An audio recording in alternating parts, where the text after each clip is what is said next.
Oh, we've entered a new era in the increasingly crowded Souls-like arms race when we're now turning classic children's stories into dark, twisted Bloodborne pseudo-sequels, but hey, here we are. Yes, Lies of P is yet another game inspired by the dark and unforgiving from software masterpieces that have captured the hearts of so many. But it's also an undeniably impressive standout amid a sea of games chasing the Souls-like trend. It suffers from some uneven difficulty and overly linear level design, but its impressive story, extremely well-tuned combat, and memorable areas and boss fights mean that this isn't one you should miss out on.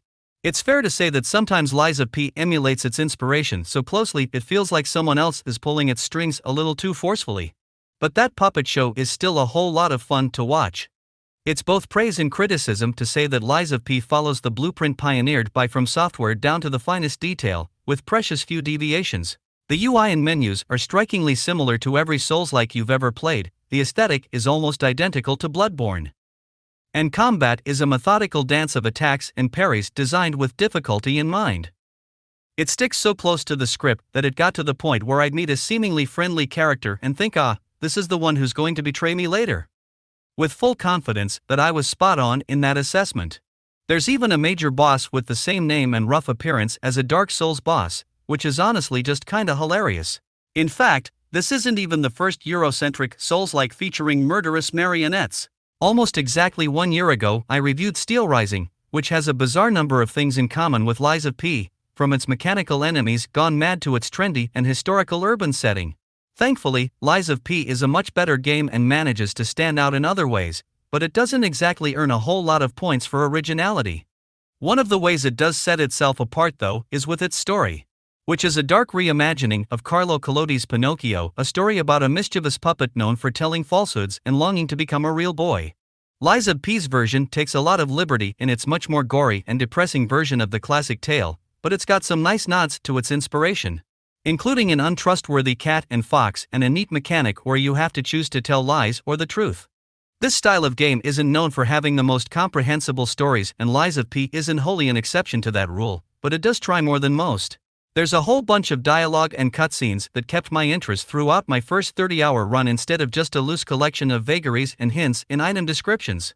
In fact, of all the distressing and enigmatic stories I've seen in this genre, this is definitely among one of my favorites, not quite as relatable and polished as something like Star Wars Jedi Survivor, but certainly more approachable than your Bloodborns or your Dark Souls. It's got some interesting twists and turns, and a few memorable characters too, like the self-obsessed socialite Venigni, who constantly made me want to speak in an over-the-top Italian accent.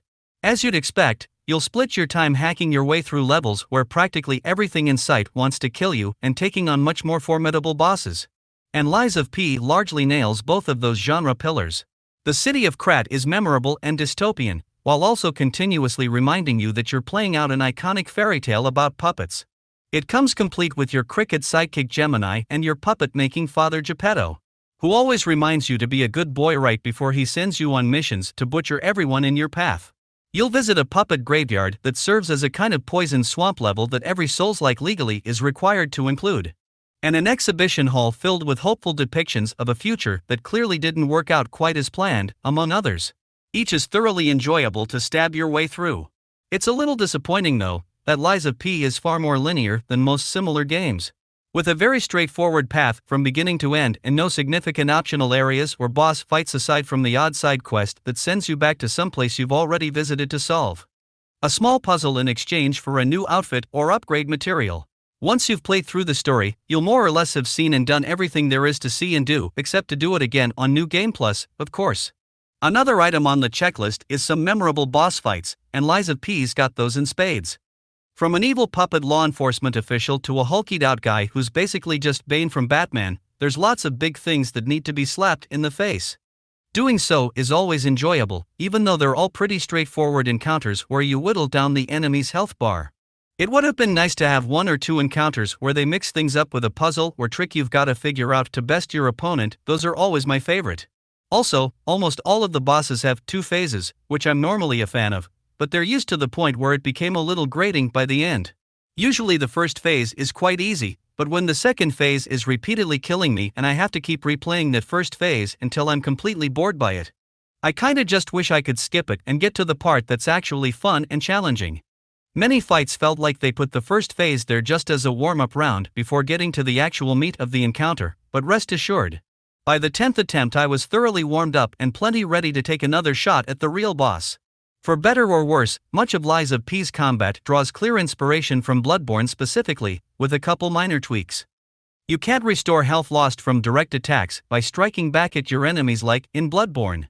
But you are given the ability to partially block some of that incoming damage, then counter to restore the chip damage you absorbed. The result is a similar meta where aggressive gameplay is encouraged, and that keeps fights moving along at a quick pace, but it also discourages more defensive playstyles, which tend to be my go-to in Souls-likes. That feisty combat is extremely fun, balanced, and well-tuned, but you're definitely boxed into playing in a specific way instead of allowing you the freedom to craft diverse builds. Like a ranged magic user in Dark Souls, for example. Another idea borrowed from Bloodborne is that your melee weapon is assigned to your right hand while your left is reserved for a utility weapon that often include ranged capabilities by turning your robotic left arm into a Winter Soldier-esque tool of destruction, and that ends up being a pretty darn clever take on that mechanic. You might decide to close gaps quickly with the quick and effective puppet string, which lets you tether a grappling hook onto your enemies. Or make use of the formidable falcon eyes to turn your arm into a cannon and blow up deranged puppets from afar, or my personal favorite, use the Aegis shield to block incoming attacks and dish out damage in kind with a fiery explosion that triggers when it's hit. It's especially cool that each of these tools can be upgraded with additional effects. Like the puppet string's ability that lets you follow up your grappling hook maneuver with a devastating airborne attack. But it's the new stuff, namely the completely awesome weapon crafting system that lets you disassemble any weapon in your arsenal and mix and match the various hilts and blades to create Frankenstein abominations. That really lets Lies of P distinguish itself within a very crowded genre. Have you ever wanted to attach a giant saw blade to a rapier's handle so you could jab with it like you're fencing? Well, it's probably not advisable at all, but knock yourself out. How about attaching Mjolnir's hammer to the end of a rusty pipe? Go for it, man. You do you. With dozens of possible combinations, you're given quite a bit of freedom to make some silly or surprisingly effective stuff. As certain stats and abilities from your chosen hilt and blade combine for a unique combat experience. It's a bit of a shame, though, that the best weapons available are legendary tools that can't be disassembled and reforged into new items. And many of these are so much more powerful than anything you can build that you're sort of disincentivized from actually engaging with the crafting system the longer you play. With all that freedom to create silly weapon combinations, it's a bit disappointing that there aren't any of the multiplayer modes you find in many of Lies of P's peers. Not having co-op is understandable since it might break any semblance of balance. But PvP in particular seems like it would fit perfectly with the fast-paced contest of reflexes at which Lies of P excels. Maybe we'll get something like that as DLC, but for now you'll need to enjoy your neat builds and creative weapon combinations on your lonesome.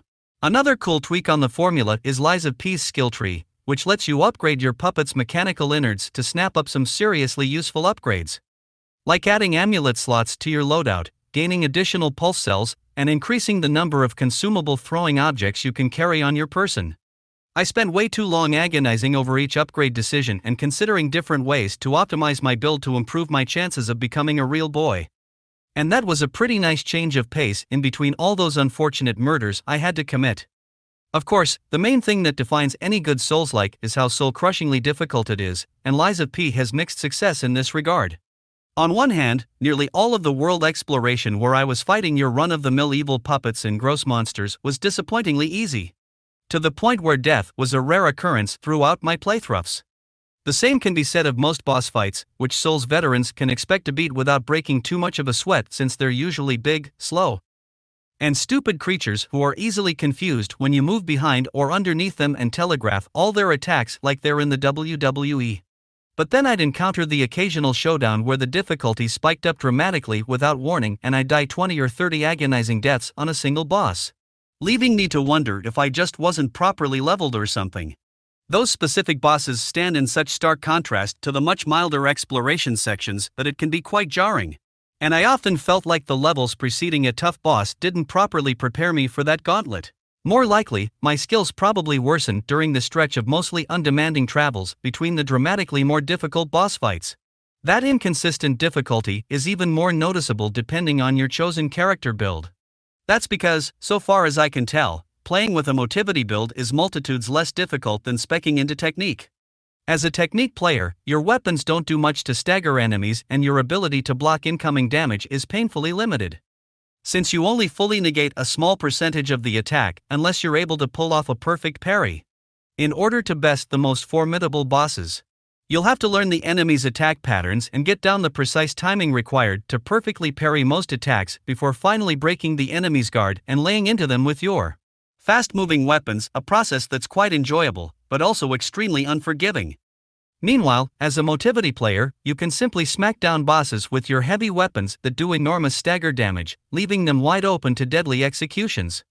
That's pretty hilarious to watch, but also feels pretty busted, especially compared to a significantly more demanding technique-focused playthrough.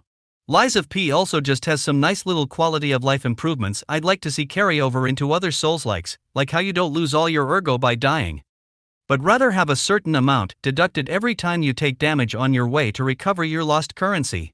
Or how you're notified whenever you're carrying enough ergo to level up your character instead of resting at a checkpoint, only to discover you need to kill one more enemy and come back.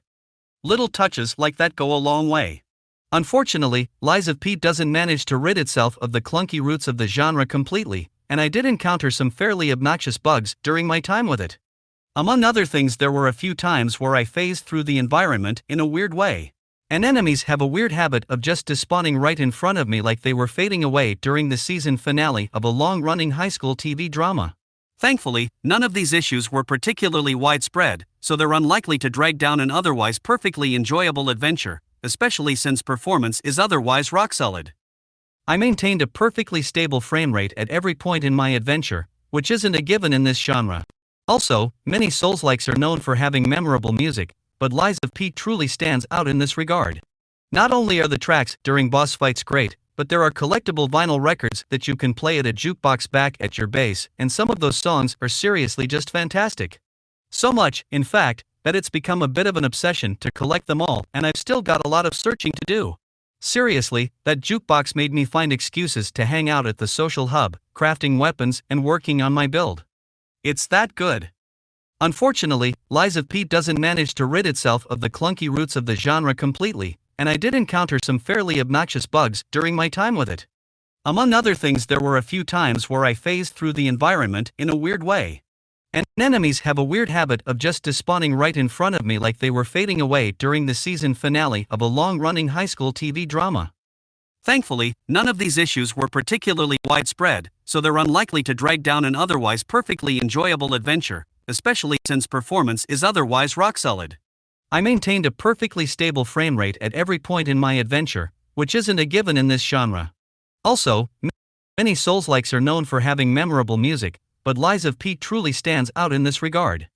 Not only are the tracks during boss fights great, but there are collectible vinyl records that you can play at a jukebox back at your base, and some of those songs are seriously just fantastic. So much, in fact, that it's become a bit of an obsession to collect them all, and I've still got a lot of searching to do. Seriously, that jukebox made me find excuses to hang out at the social hub, crafting weapons and working on my build. It's that good.